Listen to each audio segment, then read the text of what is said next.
সুন্নতের পর্দার আড়ালে আছে মুরব্বি, কারণ টুপি পরা সুন্নত। টুপি পরা কি? পাগড়ি পরবেন সুন্নত, কিন্তু কেমনে পরবেন, সিস্টেম কি? কয় এটা মুখস্থ করে পারা যাবে না, দেখতে হবে।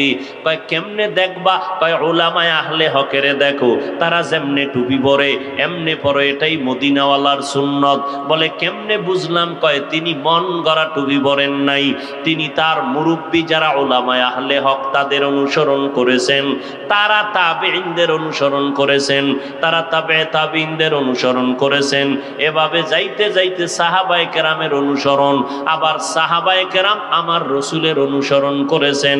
এজন্য নবীও বলে গেছেন, উলামায়ে আহলে হকের তোমরা ফেলে ফেলে দিও না, কারণ এরা আমি মুহাম্মদ সহ সমস্ত নবীদের কলিজার বন্ধু, টাকা পয়সার বন্ধু না, এরা হলো ইলমে নববীর বন্ধু। উলামায়ে আহলে হকের অনুসরণ করো। আল্লাহ কোরআনে বলে দিলেন, উলুল আমর যারা তাদের অনুসরণ করো। এরে নবীর উম্মতের দল, এই করোনায় তা চোখের সামনে দেখায় গেল, ছোট বড় সবাই সামনে আল্লাহ দেখায় দিলেন। করোনার শত শত লাশ, মানুষগুলো মাস্ক পরে আছে, কেউ কাছে যায় না, করোনার ভয়। এমনকি সন্তান পর্যন্ত বাবায় করোনায় আক্রান্ত, চিকিৎসার জন্য যায় না, কাছে যায় না।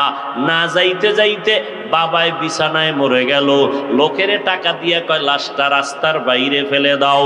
লোকে টাকা পাইয়া গরিবরা ফেলে দিল, সন্তান দরজা লক করে দিল, একবারও খোঁজ নিল না বাবার লাশটা কি কুকুরে খাইলো নাকি জানাজা হলো। এই শত শত লাশ। আমার দেশের কিছু প্রশাসনের পুলিশ ভাই আর অধিকাংশ উলামায়ে কেরাম টুপিওয়ালারা এই করোনার লাশগুলো কাঁধের মধ্যে নিলেন, গোসল করাইলেন, কাফন পরাইলেন, জানাজা পড়াইয়া দাফন করলেন। আল্লাহর হাজার শুকর, একজন টুপিওয়ালাও করোনায় মরে না।